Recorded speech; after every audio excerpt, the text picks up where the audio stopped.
introduce the next speaker. We have Mr. Shrinivas Kulkarni, VP Cybersecurity and CISO, Exchanging DXC Technology and YTL Group.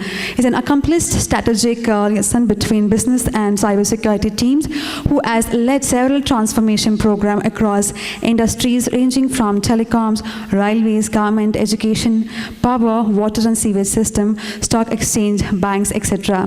He currently based out of Malaysia to head the cybersecurity function for a group of companies spread across 11 nationalities and 19 industries. He brings 17 plus years of diversified and enriched experience in business excellence, risk management, information security management, and quality management. Ladies and gentlemen, put your hands together. Let's welcome him on stage.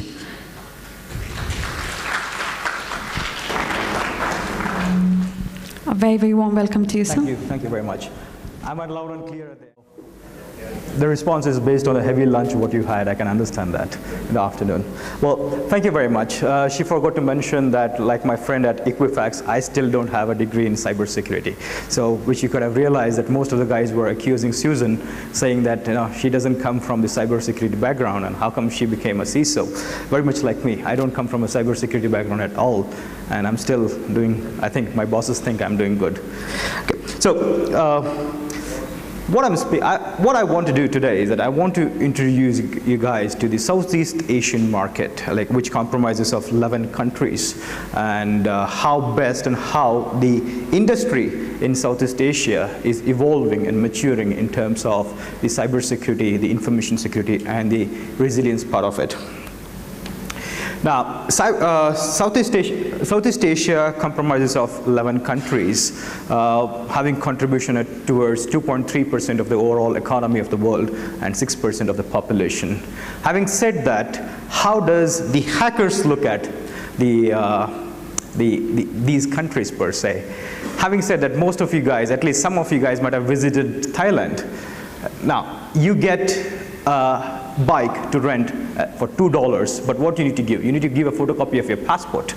That also correlates to the fact that when MH370 was hijacked, and we still don't know what happened to Malaysian Airlines, it was found that 2 people on board who died or absconded in that flight had an Irish passport. Later we realized those 2 people were actually having a bucket of beer in Ireland.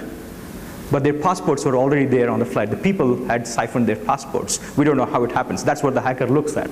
But in Malaysia, a hacker would look at the student and public information. Having said that, in Malaysia, a company where I come from, we have connected 500,000 kids, more than 1.5 million parents and teachers, 10,000 schools under one platform. That means that we are playing down with their information. We have their IC numbers, we have their parents' salary grades, we have their addresses, telephone numbers, date of birth, everything. That's a big thing what we're looking for. Singapore, the youngest brother of the United States of America. So that's what I call them as. I'm pretty sure most of you guys have your offices in Singapore these days. There's no company which doesn't have an office out there. Finance and technology is a key component where Singapore is sitting on. IPs, products, technologies, and that is the base where the other Southeast Asian countries embark upon. Philippines, BPO hub of Asia Pacific, which has overtaken Bengaluru already in terms of the customer data. Indonesia, oil reserves. This is what a hacker would look like. What is in for me? Moving on.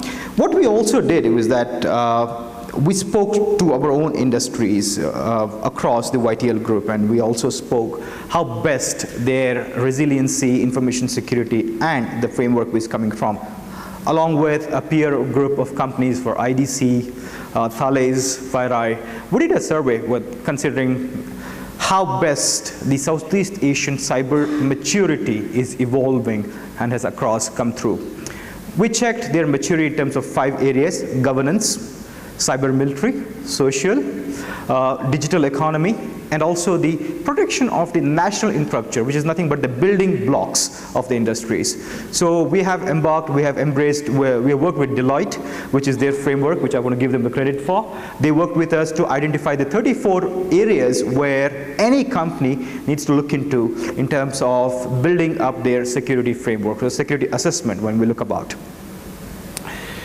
Now, before I go into the question, we all know, in fact, if somebody doesn't know, let me tell you that human is the weakest link in terms of the entire cybersecurity chain.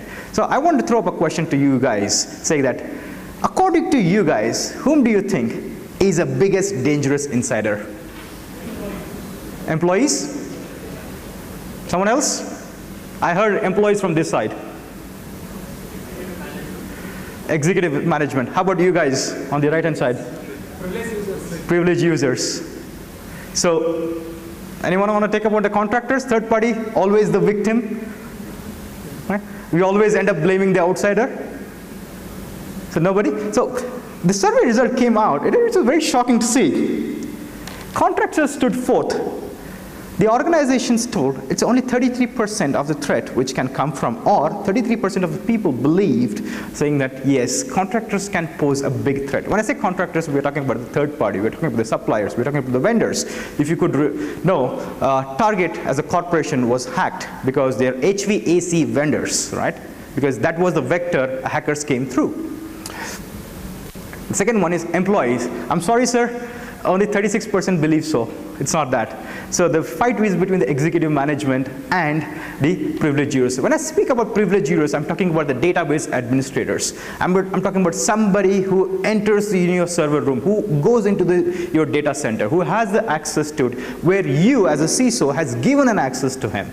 Now, he's not asked for it. You have given an access to him to maintain your central database. I'm talking about those people. When I say executive management, I'm talking about the CFO. I'm talking about the board of directors. I'm talking about those senior managers who take critical decisions. Now, also having said that, they influence other people as well in terms of the culture building. Now, 44% of the people say that executive management is the biggest dangerous insider. The reason is that whenever you want to drive out a policy, you guys have that period, VIP bucket, where no policy is applicable for them. Because I don't want to get a call from my CISO or CEO saying that, hey, my password is not working. I better give him a policy saying that no lockout period for your policy. Isn't that, agree with me? Yes? No? Right? Most of the companies do it. Because I don't want to listen to a CEO's rant and saying that, hey, I was in a critical meeting and I couldn't log into my laptop because you guys rolled out a policy that every 30 days I have to change my password, and I forgot to do that. Now, executive management is one of the key dangerous insiders. Having said, privileged users also contribute to it. The reason why I'm saying privileged users is that there is not enough human resource security built on all these privileged users. If you hire a DBA, you're very much interested to know how good his Oracle skills are, how good his DBM skills are, how good he is coming from his background in terms of technical knowledge, how good he can manage and crunch my database. But have you even went back and said that, where all has he been talking to? Who all has he been talking to these days? Have you even seen who and where he has met over the last 6 months to see that he might be compromising your information because he has access to it, or rather let me say that you have given the access to him. And the third thing is the background checks. Are there any proliferation which has been done in terms of looking at how best and how equipped my background checks are done for privileged users or those people who have extra responsibility when it comes to maintaining the security? That is why most of the organization, when I say most of the organization, 58% of the people believe, saying that privileged users pose a biggest threat when it comes to organization security. Moving on to the next part, I brought this question just in case, saying that people should not be bored about me speaking and they being sitting and listening to it. So that was a question coming in. Now, when we go back in terms of looking at the governance factor of the organization, the 5 domains which we looked at, the Southeast Asian countries, I'm picking up only 5 countries right now. The reason being is that 11 countries, out of 11 countries, 6 are yet to meet the minimum maturity. I'm talking about the East Timor, I'm talking about the very small countries in terms of Laos, Vietnam, Myanmar, these countries. So I chose to come up with only 5 as such. So what has been happening about the governance factor? When I say governance, how good a government has designed and implemented the policy, how strong is the enforcement, and also how good is the compliance from the public. If you see, Singapore always stands out. Having said that, there is still a factor of compliance coming from the public. The reason I should contribute to is for the visitors. As a country, I don't care whether you're a visitor or a citizen, you're still equally responsible to maintain the security policy of the organization or the country which comes to it. Indonesia lacks big time in terms of, there is a huge work which needs to be done. So, in terms of the policy formation, policy enforcement. But one common thing what you could observe between Indonesia and Malaysia is that compliance. No matter what, how good the policy is designed and implemented and enforced, compliance comes from the public like you and I. That is something which we have to take the responsibility towards. Moving on to the next one. Cyber military. When I talk about cyber military, is there any regulatory requirement or is there any mandate from the government that there has to be some cyber cells built up? When I say cyber cells, cyber military we are talking about, where how much of the industry or the country is controlled by the cyber military? Do they have proactive investigation mechanisms in place where they capture your information, they realize that how best and where we are standing in terms of, again, having said that, Singapore stands across, Indonesia goes down, Malaysia is still doing it. So, when I say cyber military, we are talking about a centralized and a well-coordinated cyber military cell. I know Rudra Murthy, the Ministry of External Affairs for India, we spoke about it, and he and I, he was planning to drive a cyber cell at a central function, and how and where he faces challenges in terms of coordination between the central and the state. So goes with different countries. It's a very known issue because of the political gains as such. Now, Southeast Asia is known for using cell phones, being smartphones. You walk into a Hong Kong train, you realize robots sitting there because you don't have a smile up there. Everybody is busy on either on a Facebook or in a WeChat up there. It's quite common to see that. Having said that, how much of the contribution comes from the awareness factors which comes from the people to be aware? Do I know how vulnerable my phone can be? Do I know as a public, as a common man, do I know what if I share this information, where all it is going across to, where all it has been spread across to? I have no idea. The reason being, I'm not being made aware. You cannot expect a doctor to think like a cybersecurity guy, but at the end of the day, he has all the critical information about your life, about your health. Like he has all your blood test reports, everything about you in and out, he knows about it, but you can't expect him to think like a cybersecurity. So that's what we are talking about here. In terms of the social awareness, primarily it comes from the amount of people who use internet, the amount of people who use social media in terms of Facebook, LinkedIn, Twitter, WeChat, Skype, and most dangerous, WhatsApp. So that's what we look at from the social.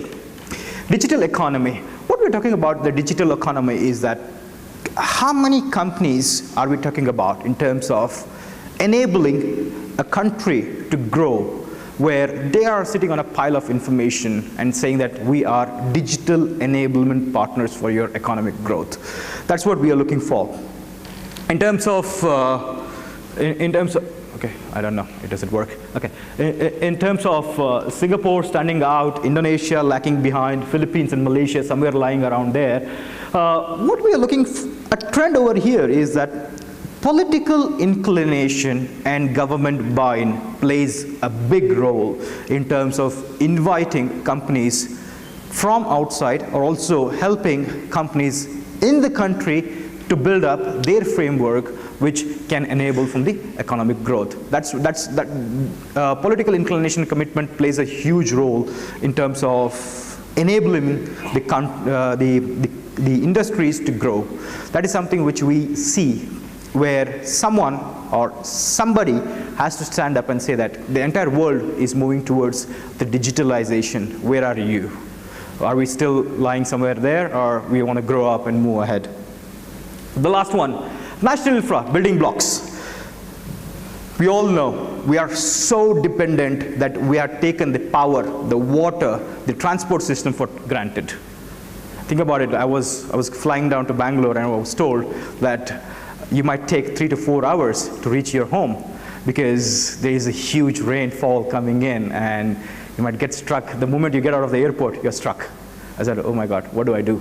And I have no response to it. Because we have taken it for granted. What if the power goes out of this room? I have no idea what to do next because we have taken it for granted. So my question to these industry leaders were that, how well have you bifurcated your building block economies or the industries who are building blocks for your economy in terms of, have you taken any extra precautionary steps to protect these industries or these companies? One of the company subsidiaries which I talk about from my particular group of companies, that we supply more than 56% of power to Singapore. So we are sitting on, like when I say more than 56% of power to the entire Singapore means that it's a huge responsibility what we are committing towards the Singaporean government and public. And when we talk about Malaysia and when we talk about UK, a company called Wessex Water, which is owned by my own company, YTL Group, the company I work for, it's not my company, the company I work for, YTL Group, we serve close to 34 or 35% of the sewage systems and the water facilities for the entire UK and Ireland. So you can imagine the quantum of responsibility and the accountability we are sitting on when it comes to security. Somebody hacking the sewage system and you realize that you can't walk out because it's snow smelling so bad. You know, these are the risks what we are talking about here. Moving on to the next question for you guys. I have many CISOs in this room, so. Sorry? Okay, so guys, I want to throw up this question to you guys. What do you think is the biggest challenge or biggest barrier for you guys to make sure your organization is successful in terms of information security and cyber security? Anybody?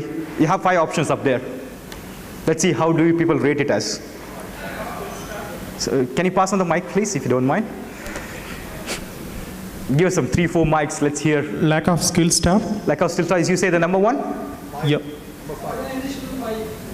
Okay, let's start with number 5. Which do you think is the number 5? The least? Number 5 is the top. No, number 1 is the top, sir.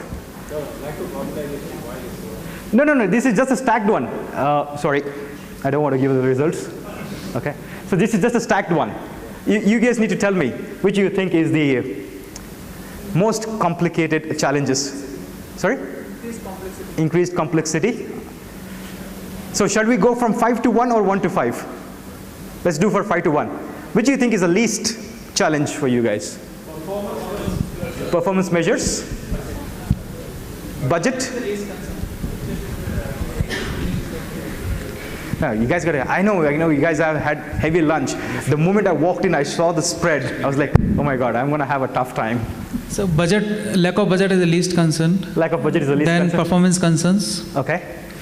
Then lack of organizational buy-in, third. Okay.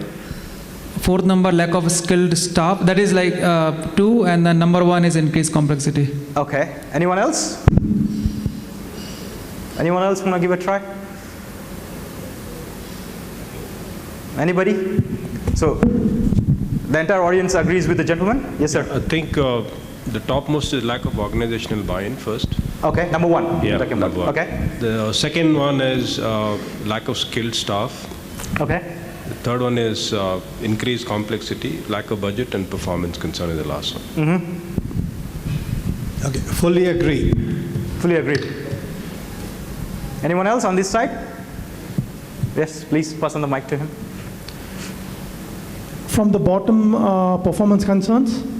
Hi. Okay. Oh, here. Yeah. 5 performance concerns, 4 increased complexity, and 3 lack of skilled staff, 2 lack of budget, and the top is lack of organizational buy-in.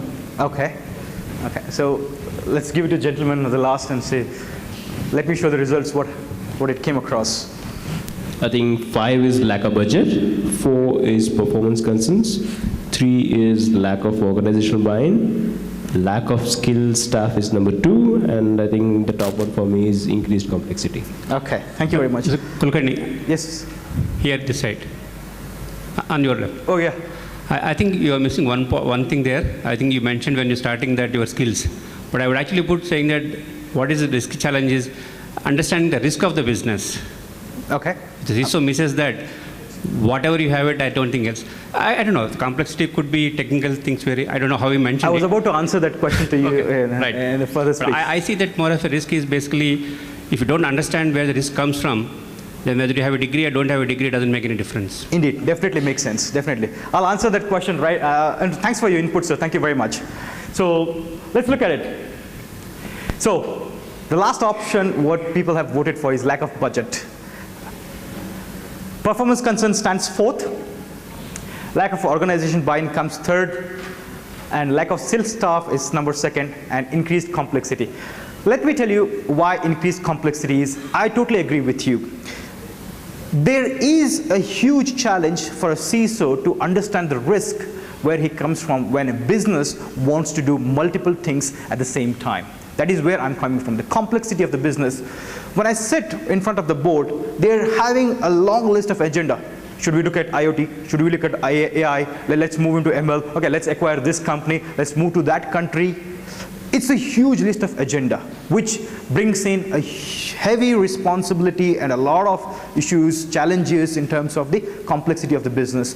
It takes a CISO a long time to understand the risk profile. That's something which I think sir will agree with me in terms of, especially if somebody is working in the conglomerate. It's very tough to have a uniform risk profiling in terms of, especially when you're serving your end users, especially when you're talking about the government.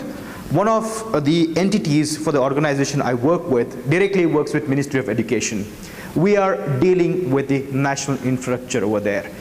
The same risk profile which I implemented for a telco business where I'm talking about the consumers, I cannot take it as the same docket and implement it to the Ministry of Education. So that increases the complexity for me. Let's look at how people have rated for this. In 2014, people told 38% was my challenge when it comes to complexity, because the advancement of technology, the huge catalog of offerings where people bring in. Let's move to robotics. It will reduce cost. Yes, excellent. But what is the security it is coming across with? Now, lack of skilled staff. 26% was a lack of skilled staff, so it goes to 59%. The reason is that it is very closely tied up to the complexity of the business which is going in. Do I have an expert? Do you have a security expert who is really good at AI? No, I have no idea. But the business has already started to move into AI today. So I have to hire a person at a premium cost to somebody who can come in and make sure he gives me a decent risk management system in terms of threat management system when it comes to AI. Big data was another big thing. Now we have enough resources when it comes to big data. Lack of organization buy-in. Surprisingly, it has reduced. You know why? Because the board members have realized that even they can be hacked. Considering the fact that when, especially there's so many news coming in saying that, hey, almost every second day there is a news saying this company was hacked. This is so much of information has been put at compromised. They're flying into legal suit. So that is why an organizational buy-in has increased. Now, also, having said that, everyone at the organization, not only at the board level, has realized what their involvement is in terms of maintaining and ensuring the information security. Now, performance concerns, definitely it has to reduce because of the technology advancement, because of the enhancement of the business processes we are coming in. I don't have to be dependent on the manual log reviews today. I have everything at a click of a button who can tell me where and how something anomaly is happening, which is good. Still, a big window to look at, because 37% is a huge window for product companies to increase their maturity in terms of the product offerings. The last one, lack of budget, somewhere still there. Yes, I want you to do, Mr. CISO, I want you to do everything to protect my company, but don't ask me money. Do everything, don't ask me money. That's one of the biggest challenges what I sometimes face to convince the management to take the money out of their pocket.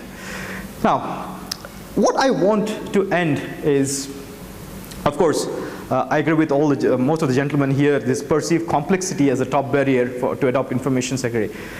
what I want to end up my presentation with is lack of skilled staff is something which is a big opportunity for a market from India to explore in terms of how best they can set up the foothold in Southeast Asian market. The first skill gap, what we look about, is the business security strategist. It is very tough to find a person who can stand up and talk to the board and tell them that, hey, Mr. CFO, if your company is attacked by a ransomware, do you have $100,000 already budgeted to pay for it? Because we are already talking about a threat which exists in the system. It's just a matter of time when and how you will be hacked through. So nobody is there in terms of talking about a business strategy, business security strategy. That's something which Southeast Asian market lies. We have abundant supply of technical penetration testers, vulnerability managers, so on and so forth. But when it comes to somebody who can connect the business with the security issues, that's something which an area most of you guys might want to look at. Resilience and business continuity experts. We know how to protect, but we don't know how to bounce back. We don't know how to ensure the continuity of the services. That is something anybody who is good into resilience, anybody who is good into business continuity, please, that is an area where you should be looking at. Enterprise risk management professionals, another area which we are looking about. The reason why I'm asking this enterprise risk management is that though there is a security flaw in your system or in the company, how do I connect it with the legal risk? How do I connect it with the finance risk? How do I bring the sales guys who are going and overcommitting themselves to the customers, saying that, hey, wait a minute, one of the guys whom you're speaking about, my company, where you're sharing so much of information, might be a hacker. You're telling them that, oh, you don't have all these things, you have all these things. How about that? So we are talking about an enterprise risk management professionals who can connect all the dots and say that this is your risk cognitive profile, what you are sitting on. So that's where I end up my presentation. I'm open for questions, if any. Thank you very much. Thanks a lot. Yes, ma'am. In this last slide about skills gap. Can you put up the slide, please, so that we have the slide? Yeah, yes, ma'am. You mentioned about translating technical vulnerabilities into business risk. Yes. So it could be if there's a breach, if there's a compromise, any data. So we may, we may lose the credibility in the market. We may lose business. So are we looking at that level, or are you still going deeper into this? Do you still want to go a level deep down and give an example?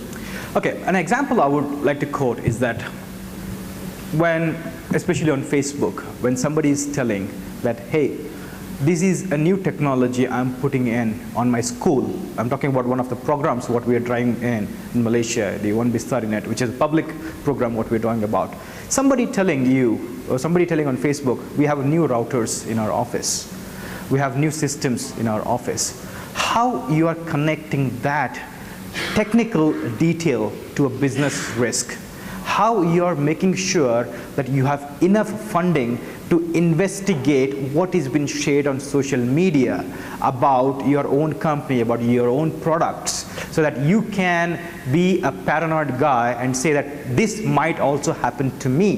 Mr. CFO or Mr. CEO or Mr. CIO, you better equip yourself. That is where I'm talking about the business security strategists. Somebody who can come in and say that you are into a power industry, you are into a cement industry, you are into a telecom industry, you are into a banking industry. This is how your business security profile needs to be defined. You cannot take just one standard ISO 27001 or PCI DSS and say, hey, I am ISO 27001 certified. Am I good to be secured? No, you are not. So that is where somebody who can understand the business, somebody who can sit in board meetings and challenge the decision which a CEO and a CFO is going to take or has taken already.